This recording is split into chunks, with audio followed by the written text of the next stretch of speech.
leaving a baby in a bath for 14 minutes whilst videoing it. Poor child has been subject to a reign of terror.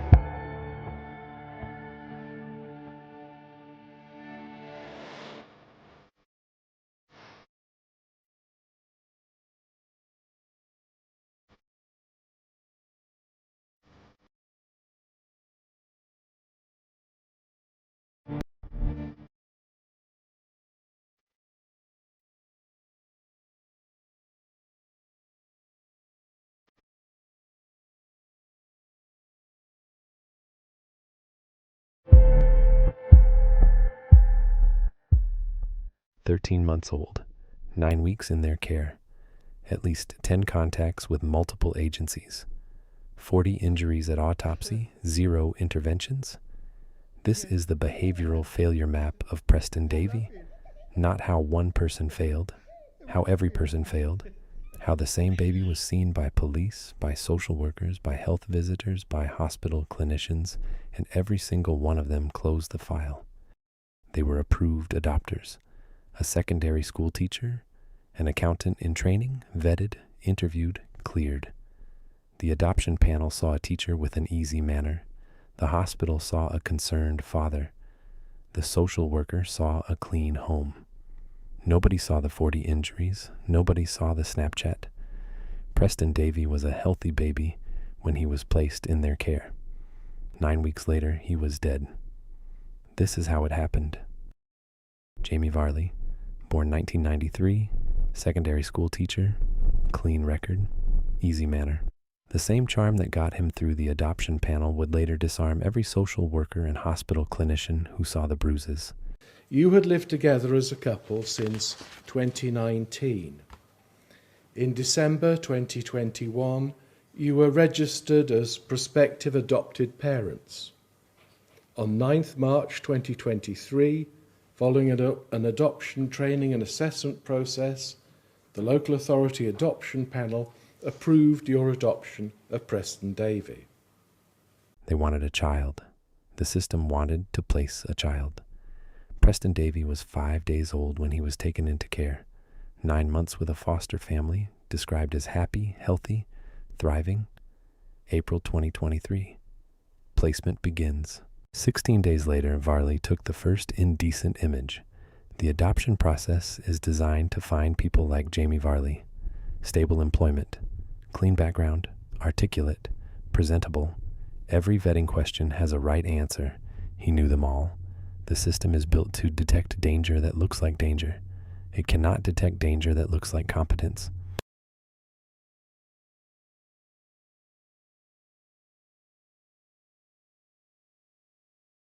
Crawling, he just would lean over and roll and fall, and we've got some toys like little suction cups that sit onto the window to help him with his skills, and he can spin them and he headbutts the windows. He's just a clumsy baby. They're just normal clumsy bruises. They're just always little ones on his head, nothing severe, just little light bruises. No, there's no suggestion to say this. No, I know. In fairness to yourself, yeah. But because they've been mentioned by the health visitors, it would be remiss for us not to. Yeah.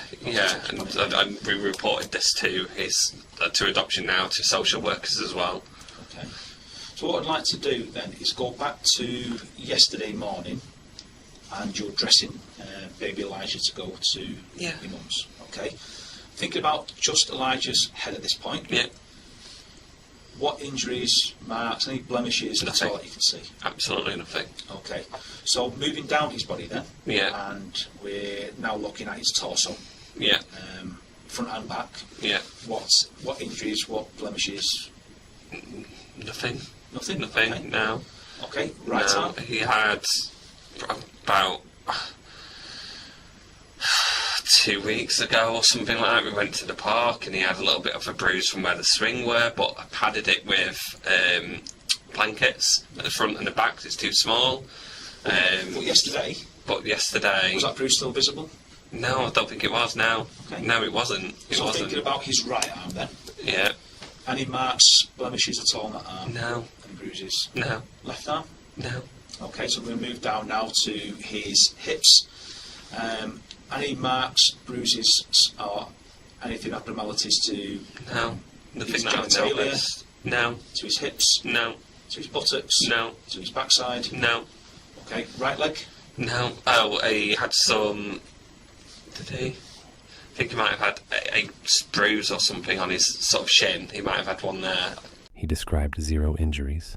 The autopsy found 40, head, both arms, both legs, chest, back, bladder, bowel, torn frenulum. This is not a mistake. This is not forgetfulness. This is the cleanest story a guilty man can tell. Erase the evidence by erasing the body. If the body is clean in his description, the body is clean. On one of his shins? Yeah. Yeah. Feet? No. Okay. So, all in all, the way you described Elijah when you dressed him yesterday morning was the only bruise he had was to his right. Oh, sorry, to one of his shins. It was one of his shins. Yeah. Anything else at all? No. Watch this. He admits to 1 bruise. 1. The only one visible in photographs he knows the police have. This is controlled disclosure. Give them what they already know. Deny everything else. Truthful accounts contain sensory detail, color, shape, texture, moments of uncertainty. I think it was Tuesday, or maybe Wednesday. Fabricated accounts are too clean. The absence of detail is the evidence.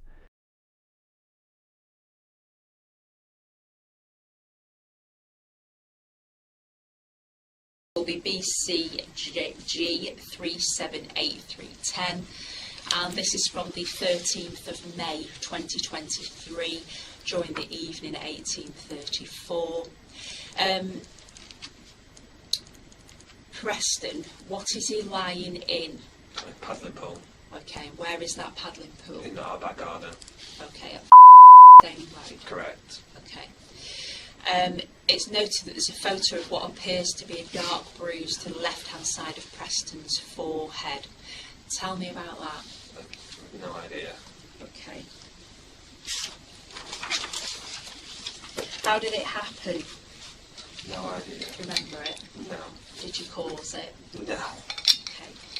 We'll move on to the next slide, which is EGJ 806017, which is dated the 16th of May 2023 in the evening. It's a photograph of Preston with what appears to be bruising, which is midway on his forehead, 1 on each side.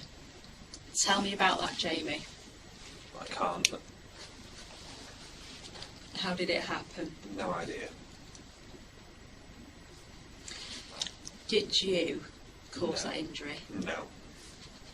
Okay. So I'll move on to the next slide, which is BCG 378311, and this is the 16th of May 2023 in the evening, and it appears to be a bruise to the left forehead, possibly the same one from the 13th of May. There also appears to be a new linear bruise to the right centre of his forehead. So tell me about that, Jamie. No idea. How did it happen? No idea. Did you cause it? No. Okay. The next slide is BCG 378312. This is from the 26th of May 2023, and it's a photo of what appears to be a bruise to the left forehead, to a similar location as the one on the 13th, but there also appears to be the lump to the right hand side of Preston's forehead. You can see it just here on the right hand side. Tell me about that.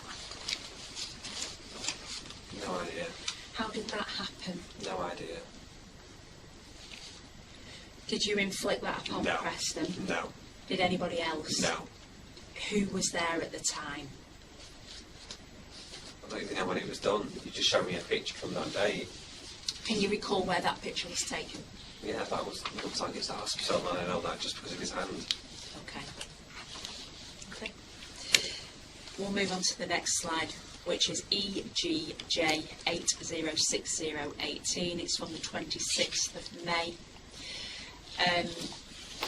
Can you describe who's in that photograph, Jamie? Yes, that's me and little one. Okay, and little one being Preston. Preston Davey.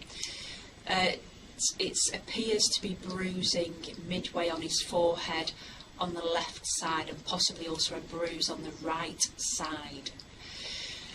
How do you explain that, Jamie? So is that the same as the other picture?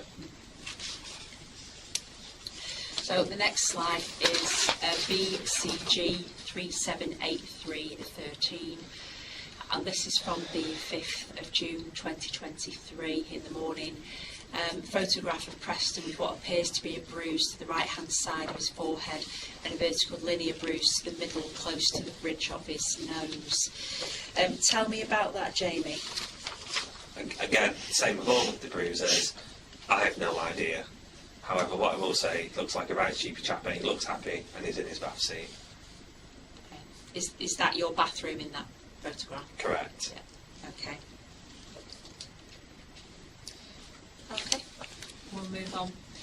The next is EGJ 806020, and it's the 10th of June 2023, 7 minutes past 5 in the evening, and it's a photo of Preston with what appears to be 3 very small bruises on his forehead, above his right eyebrow and 2 above his left. So I think these are above both eyebrows. So how has that happened? Sorry, point out exactly where. They're very small bruises on his forehead, so on his right and the left above his eyebrow. Is that not just them fading from previous bruises? Pause. That's the first deflection that isn't no idea. He's testing a new strategy. Imply the bruises are the same ones, fading, but the photographs show new bruises, new locations, new dates. And the next exhibit will be EGJ 806021. I remember that one. Pardon? I remember that one. Okay. I'm aware of that. This is from the 12th of June 2023. It's 1852. It's a photograph of Preston with what appears to be a bruise on his right buttock. So tell me about that, Jamie. So as you can see here in the left-hand picture, he likes to pull himself up on things, hence taking the picture. That bruise did not happen at my house, it happened at a family member's house. We think, we're just guessing, to where he pulled himself up and fell down on some stones or Lego, I think it was, they told us. Now he has a story, a family member, stones, Lego. But watch what happens when the officer asks when this conversation took place. Okay. You're pointing there to the blue sort of paddling pool where Preston is stood up, and he's next to what looks like a garden plant.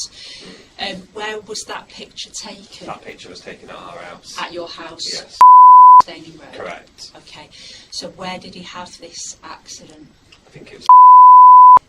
Okay, and whose address is that? That is my parents'. Okay. And were you there when this happened? No. Okay. So what were you told about it? Just that she thinks that it was done on maybe the gravel stones or some toys in the garden when he's fallen himself down. Mm-hmm. In the garden? Yeah. Whose garden? My mum's garden. Your mum's garden? My mum's garden. Okay. What number is she? Okay. Did you have a conversation about this? Yeah, because I raised it. Okay. Okay.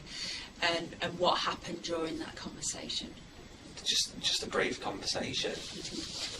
A brief conversation of what's this? That's it. Didn't think any more into it. No date, no time, no detail. Truth has texture, lies have outlines. Was it in person, over the phone, in a message? In person. In person? In person. Okay. Okay, at whose property? My mum's. Okay, so exhibit EGJ 806022 from the 14th of June, you've confirmed is at your parents at. Okay. So moving forward now to exhibit EGJ 806023 from the 16th of June. It's a photograph of Preston with what appears to be a vertical linear bruise in the middle of his forehead. Tell me about that, Jamie. No idea. Okay. Where was that photograph taken? On a park. Okay, which park? A park.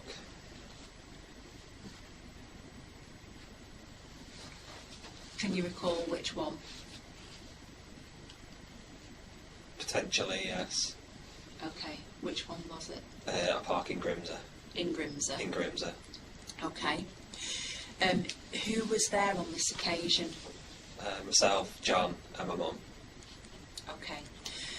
So, what happened to cause that bruise? No idea. Did John cause the No. bruise? Did your mum cause No. the bruise? Did you? No. Okay. So the next image is BCG 378315. This is from the 29th of June, and it's a photo of what appears to be two bruises, one large one to the right hand side of the forehead and a smaller one to the left, close to his hairline. Tell me about this, Jamie. No idea. Okay. In that image, where was it taken? No comment. Was this at your home address? No comment. The home address at that time being on Staining Road? No comment. Was this in the hot tub at the back of that property? No comment. This is the pivot. The moment the photo evidence becomes undeniable, no idea becomes no comment. He's not confused, he's not forgetful, he's lawyering up in real time.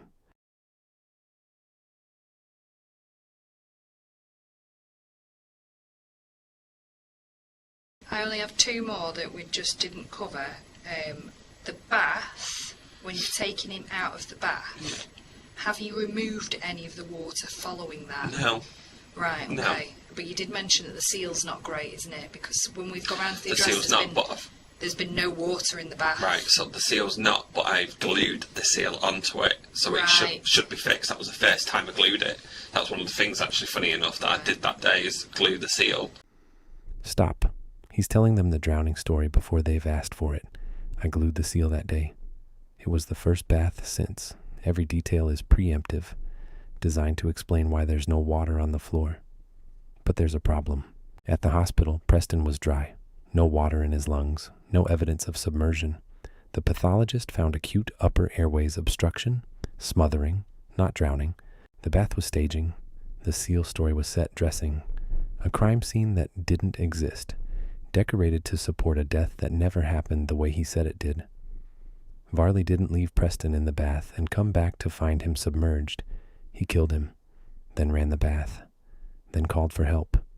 The seal lie is the first thing he reaches for, because the seal lie makes the drowning story plausible, and the drowning story makes the death look like an accident.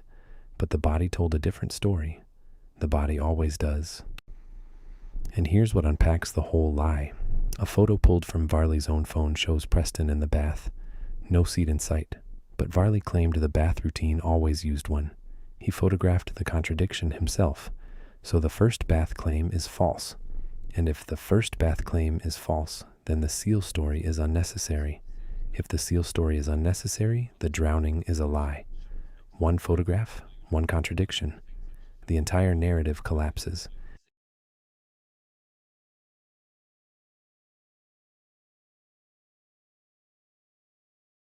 Dated the 29th of June 2023. Sorry, what was the date on the last one? Same day. Same day. Okay. This is later. I understand that. Yeah.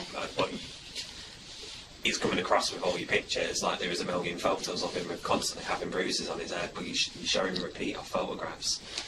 The next one is a snippet from an A&E notes. This is Lima Papa Bravo /864/041023/05, and these are the A&E notes from the 6th of July 23. Obviously a snippet of those. So this is about Preston's attendance at Blackpool Victoria Hospital with his arm injury, where he ended up having a plaster cast placed on his arm. Yeah. Okay, so tell me about that. Tell me about this admission to hospital. So, in terms of the injury, was me saying this to the doctor is just me second guessing. Okay. Okay? So, the only thing that we can put it down to is the day before we're at John's parents' house. We came back late, it napped in the car, which really was against, but you can't stop them from napping when you're driving. we put him into bed. He's then been wide awake from his long sleep. I remember going in and saying, "Go to sleep, you cheeky boy." I remember it as clear as day. And we were just playing with him. And then the following morning, I just noticed he wasn't taking his toast like he normally would. Taking his cereal. He just didn't seem right with his arm. Nothing stood out. He could move his arm, wasn't crying, just nothing. So I rang social worker, I rang my mum, I asked them for advice. Social worker was like, put things on the floor and try and get him to move to it, and he was doing like this different shuffle. And she said, "Can you move it?" I said, "Yes." But he doesn't seem in any pain, he's not flinching. And I just put two and two together and thought, I wonder if it could have been last night, when I say about the click, because when he was in his cot and wouldn't go to sleep, I'd had him by both hands in the presence of John, and he was just jumping. He had strong legs, he was just jumping. And then he just sort of went round with one arm, pulled the one out from mine and went round, and I thought at the time it was just my wrist, because I can crack my knuckles like that. Listen to the length of that answer, the detail, the performance. Go to sleep, you cheeky boy. Strong legs. He gives the arm fracture story more texture than every other injury combined. Why? Because the arm fracture had medical records he couldn't deny, so he built a narrative around it. But here's what the hospital notes show. 3 different accounts. To the social worker, I caught him falling. To the hospital clinician, the click in the wrist. To the police, he just pulled away. Truth stays static. Lies adapt to the audience. A social worker needs a caring father narrative. I caught him. A clinician needs a mechanical explanation. There was a click. A police officer needs a story that sounds like an accident. He pulled away. Each version is built for the listener, not remembered, constructed. The sentencing judge saw through all 3. The nature of the injury was consistent with the non-accidental application of force. Not a pulled arm, not a playground fall, not a jumping accident. Force applied deliberately to a 13-month-old baby. Mum, I can't no. Mum! The sentencing judge described this moment. Those moments really should have been about Preston, but Jamie Varley made them all about him. Watch his body. He collapses, he screams, he calls for his mother, but look at the timing. Look at the audience, hospital staff, police officers, anyone who will watch. This is not grief. Grief is shock, stillness, silence. The body shutting down because the reality is too large to process. This is performance, loud, demonstrative, directed outward. It's minutes. I can't. Listen. No, I can't. No. This is not happening. This is the Lord. This is not happening. Lord. I can't. No, please. I know. No. Jamie, come on. No, I can't. Please kill me. Please. Jamie.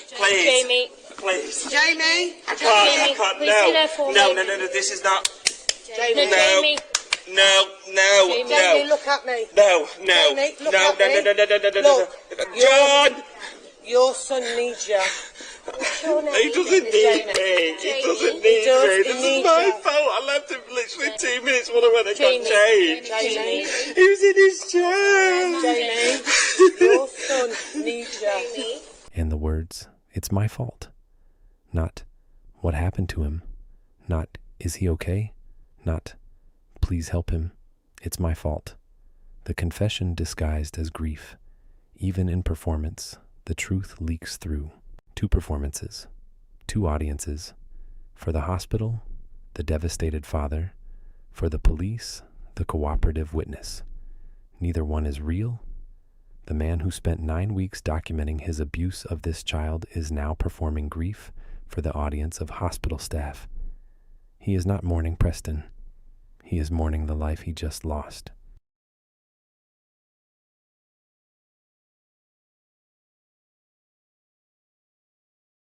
To break. You described Preston had been in the bath and that he was choking and that he was drowning. But evidence from Dr. Armour's report states that Preston, he did not drown in the bath. He just has not drowned. Can you accept this? Yep. And Dr. Armour's report says that Preston Davey was the victim of abusive trauma, non-accidental injury and sexual abuse. The post-mortem identified no evidence of natural disease to count for the death of baby Preston. How do you explain that? No comment. You have been asked about marks, blemishes and bruises to Preston Davey. And evidence shows that there are 5 bruises to the front of the left thigh. And in Dr. Armour's opinion, this is consistent with a slap to this area. Dr. Armour will also go on to add that these bruises were rather recent in nature and unlikely to be more than a week old. How do you explain this? Slowly rubbish. Did you cause this injury? No. Have you slapped him? No. You have been asked about further bruising to Preston during interviews, and evidence shows fingertip type injuries were identified to the head, the right arm, the left arm, the right upper chest and to the back of the body. And Dr. Armour reports that the bruises to the back are not consistent with the attempt to resuscitate Preston. How do you explain that level of bruising? No comment. How does he have so many bruises? No idea. Did you cause these injuries? No. Did you cause them by prodding him? No. Have you caused them by poking him? No. You've been asked about any marks, bruising, abnormalities to Preston's genitalia, buttocks, backside, and you replied no. But evidence shows that Preston's and below the skin surface there's also a bruise in this area, and Dr. Armour's examination reports her findings are consistent with Preston Davey being the victim of sexual abuse by forcible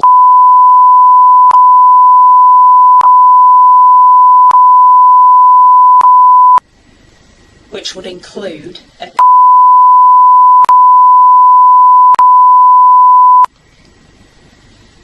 Explain that, Jamie. That's one. Dr. Armour will say that the force has caused a bruise to his bladder. And Dr. Armour will also go on to report that this was a very recent event prior to death, even just a number of hours before he has died. Bullshit. How do you explain this? Explain he needs to lose his job and needs to be in something else. You're absolutely wrong. Preston was in your care. What did you do to him? Nothing. Did you place objects in? No. Dr. Armour's report also states that there are areas of the lungs with foreign material identified, and in Dr. Armour's opinion is consistent with the breathing in and out of the contents of his stomach. How do you explain this? No comment. Did you cause this? No. And the post-mortem examination has identified previous bleeding into the lungs. So how do you explain this bleeding previously into his lungs? No comment. Did you also cause this injury prior to the day that he died? No. The post-mortem examination identified injuries, marks to the face, head, back of the throat of Preston Davey, along with bleeding into the lungs. And Dr. Armour will say that an upper airway obstruction caused the collapse of baby Preston, that a blockage suddenly occurred in the upper airway.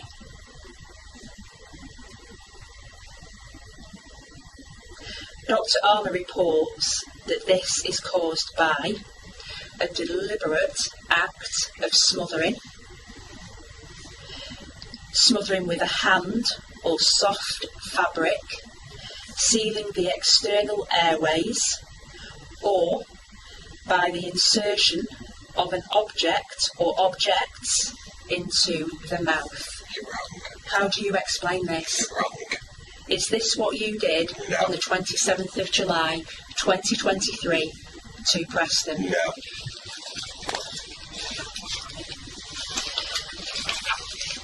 I mean, I've gone through the facts there, Jamie. No, you haven't. And the cause of death is a 1A acute upper airways obstruction. That is the reason why Preston died. Preston had only reached the age 1 year, 1 month and 11 days, and he was only in your care for just less than 4 months before he was killed. You're wrong. There is no evidence of natural disease to account for the death of baby Preston. Acute upper airways obstruction has caused the collapse of him, but he was also sexually abused. Preston's been bruised. He's got bruising to his bladder. He's got a torn frenulum. You have videoed him in difficulty for 1 hour and 45 minutes before you've even took him to hospital. I haven't done it. Right. Well, I'll make the suggestion that you've killed him, Jamie. You make that suggestion and I'll fight the day I die. Because one day, you guys will be in trouble because you are absolutely wrong. This is the moment. Listen to it again. Make that suggestion and I'll fight the day I die. This is contempt as terminal defense, when the evidence is overwhelming, when the narrative has collapsed, when every lie has been exposed. The narcissist doesn't confess. He doesn't break. He escalates. He positions himself as the victim of a corrupt system. One day you guys will be in trouble. The man who killed a baby is warning the police they'll face consequences.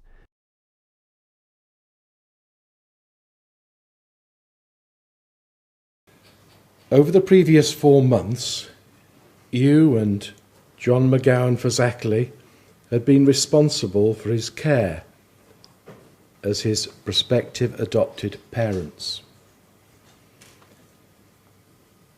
3 days ago, following a trial which had lasted for over 6 weeks, you were both convicted unanimously by the jury on an indictment containing 28 counts, all of which related in different ways and on different occasions to your unremitting abuse or neglect of Preston during the period over which he'd been entrusted to your care. It now falls to me to sentence you for the offences of which you were convicted. I will start by outlining a brief history of the circumstances leading up to Preston's death, linking up relevant events to the various counts on the indictment. I will then proceed to pass sentence upon each of you in turn, explaining as I do the reasons for the sentences passed and the relevant guidance to which I've had regard. You, Varley, were primarily responsible for the daytime care of Preston. You, McGowan-Fazakerley, were away at work most weekdays, but present in the home and taking active responsibility for Preston's care during the evenings, early mornings and at weekends. Unfortunately, Preston proved to be restless at nights, and for the following few weeks he was waking up frequently. Otherwise he was described as a dream to care for. You, Varley, soon began to complain to friends and work colleagues that you and McGowan-Fazakerley were losing sleep, and it was having an impact on your relationship. I'm sure that your growing and selfish resentment towards Preston played at least some part in your motivation for treating him so badly in the weeks which followed. I do not doubt that your professional background as a teacher, together with your charm and easy manner, did much to reassure the social workers and health professionals that all was well, when it clearly was not. It was on 17th April 2023 when you, Varley, took the first of many indecent images of Preston, both moving and still. These images form the subject matter of counts 15 to 29, inclusive of the indictment. They betray an unhealthy and sustained interest in his private parts, and their content becomes increasingly sinister as the weeks go by. I will not descend into unnecessary detail concerning what most of these images portrayed. On the evening of 19th April, you, Varley, took 2 photographs of Preston in the bath, with bruises to his forehead. This was the first of many images of Preston taken over the next few weeks, revealing bruises to a number of different locations on his body. Even accounting for the inevitable tendency for babies learning to crawl to sustain bumps and bruises, there can be no doubt from the number and anatomical location of some of the bruises that these were caused by physical abuse at your hands. In this regard, it is to be noted that post-mortem bruising was found to Preston's head, both arms, both legs, chest and back.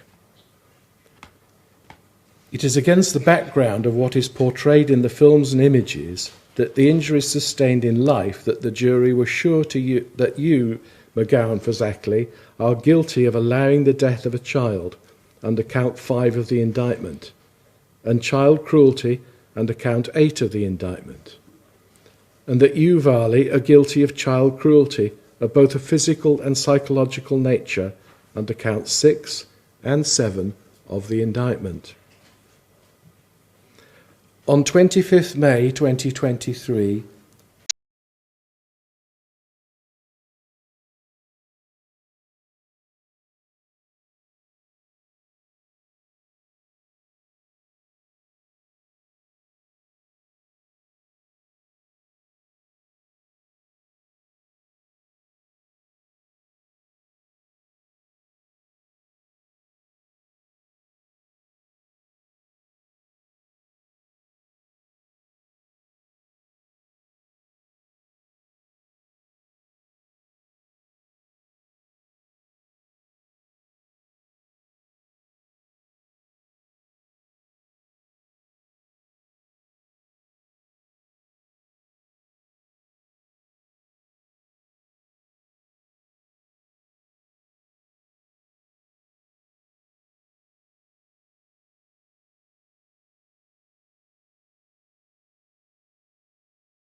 On the following day at about 7:40 in the morning, you, McGowan-Fazakerley, had left for work.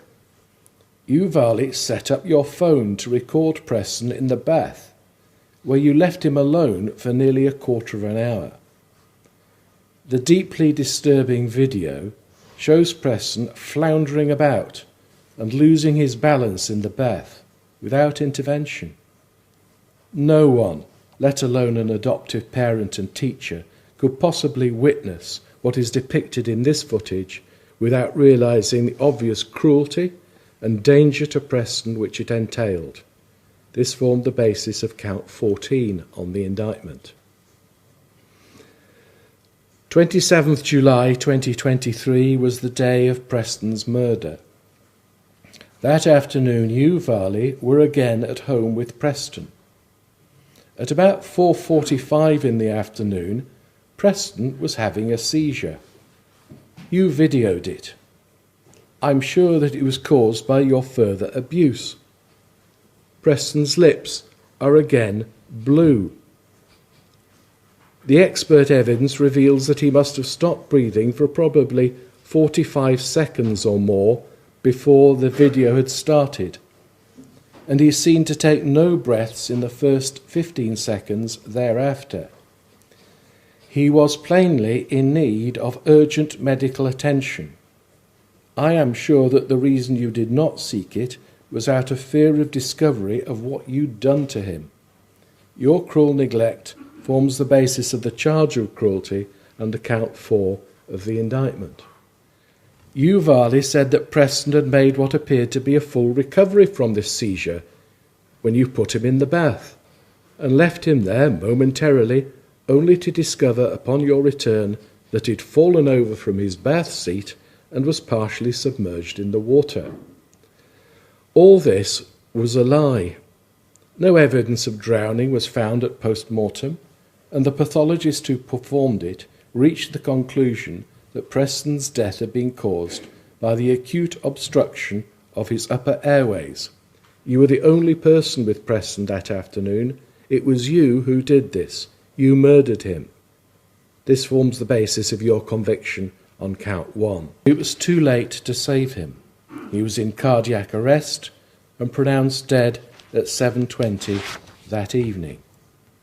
You both persisted in protesting your innocence during the course of your police interviews. I now turn to the task of passing sentence on both of you. Turning firstly to you, Varley, there is only one sentence for murder. It is life imprisonment. However, I'm also required to determine any minimum term, if there is to be one, which you must serve before you become eligible for parole. The relevant criteria are set out in Schedule 21 of the Sentencing Act 2020, to which I will now turn. Paragraph 22A of the schedule provides that where the court considers that the seriousness of the offence, or the combination of the offence with one or more other offences associated with it, is exceptionally high, the appropriate starting point for an adult offender is a whole life order. Paragraph 22B provides that cases that would normally fall within paragraph 1A include the murder of a child if involving sexual or sadistic motivation. I am sure, for the reasons I've already given, that your motivation fell within the parameters of this subparagraph. The following principles apply. A whole life order may be imposed only if the court considers that the seriousness of the offence was such that it should not make a minimum term order. Where a whole life order is called for, the case will not be on the borderline.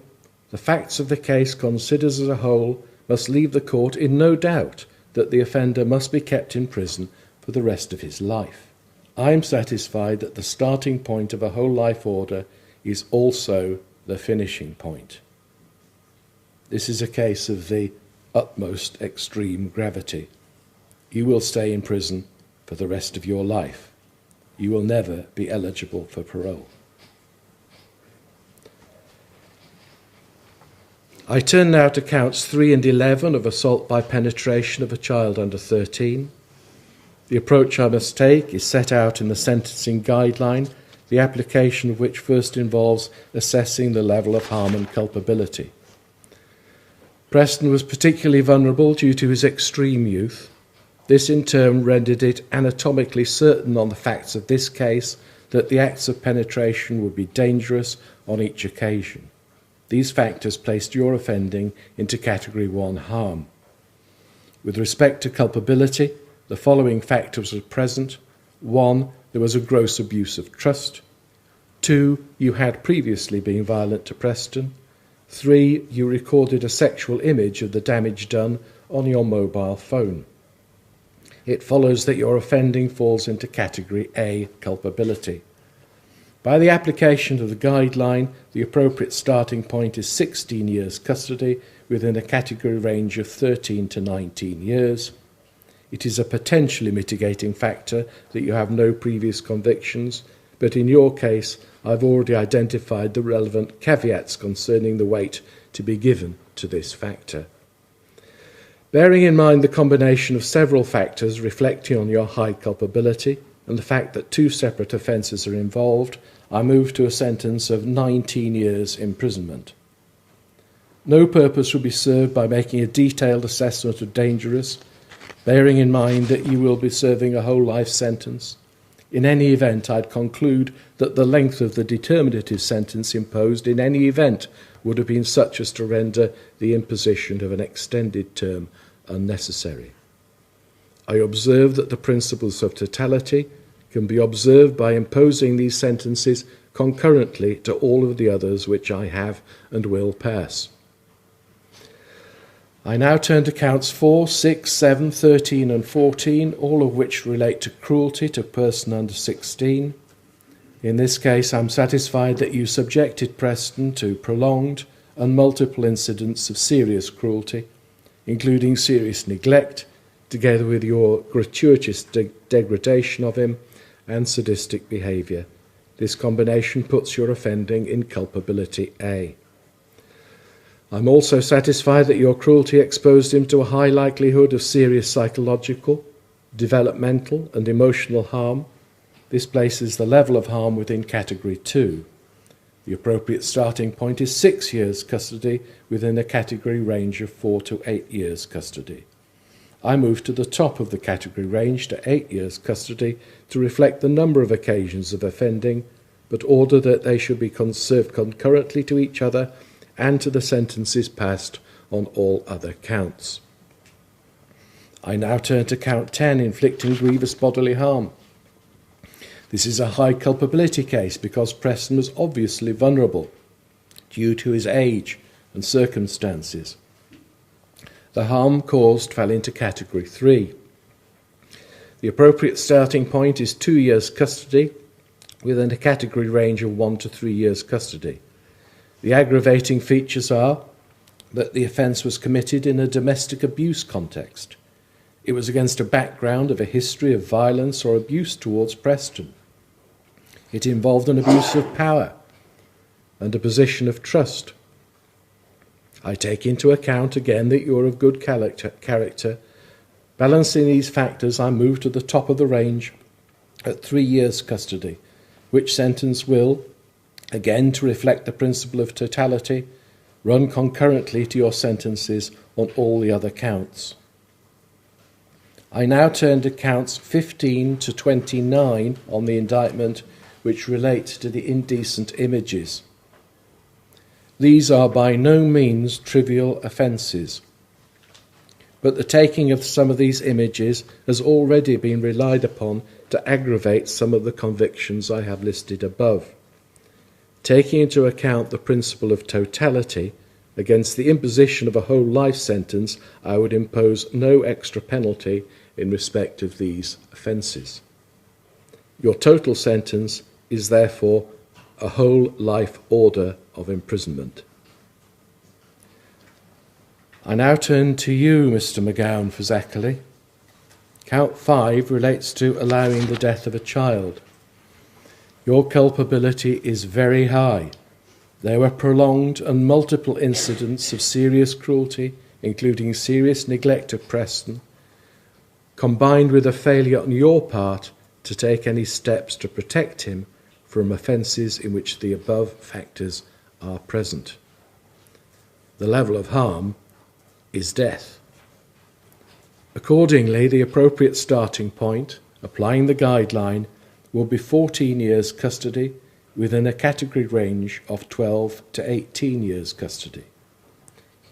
You have, and I take this into account, no previous convictions and are of good character.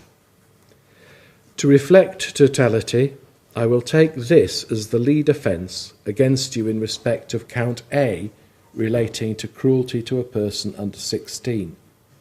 This results in a move to the top end of the category range to 18 years imprisonment. I now turn to count 8 relating to cruelty to a person under 16. This is a high culpability case involving prolonged and multiple incidents of serious cruelty, including serious neglect and gratuitous degradation of Preston with sadistic behaviour. Your offending gave rise to a high likelihood of serious psychological, developmental and or emotional harm to Preston, which places it in category 2. The appropriate starting point, therefore, is 6 years custody within a category range of 4 to 8 years custody.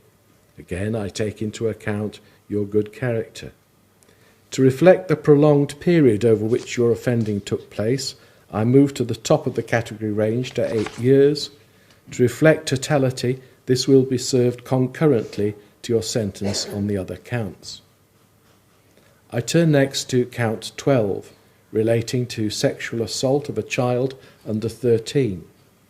I will take this as the lead offence against you in respect of count 8, relating to cruelty to a person under 16. In your case, the offending falls within category 2 harm, because Preston was particularly vulnerable due to his extreme youth and personal circumstances. Your culpability is in category A, because you acted together with Varley to commit the offence, and it was an abuse of trust. The appropriate starting point is therefore 4 years custody within a category range of 3 to 7 years custody. Your good character is a very modestly mitigating factor. To reflect the number of culpability factors and the fact that I've subsumed within the sentence for this offence that which reflects the element of cruelty falling within count 13, I move to the top of the range and impose a sentence of 7 years custody. Your egregious behaviour on this day in particular calls for a consecutive sentence to be imposed on this count. Finally, I turn to the charge of child cruelty under count 13. This is a high culpability case involving the gratuitous degradation of Preston. Your offending gave rise to a high likelihood of serious psychological, developmental and or emotional harm to Preston, which places it in category 2.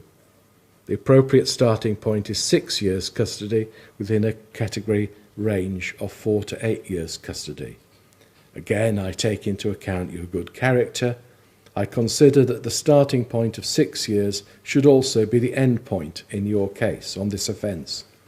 To reflect the principle of totality, I order that this sentence should run concurrently to the sentences passed on the other counts. The total sentence in your case is therefore one of 25 years. You will serve at least 2/3 of that sentence in custody before you're released on licence. If you commit any offences during this period or fail to observe the terms of your licence, you're liable to be returned to prison to serve out the rest of your term. You will have credit for the period of 370 days you've already spent in custody.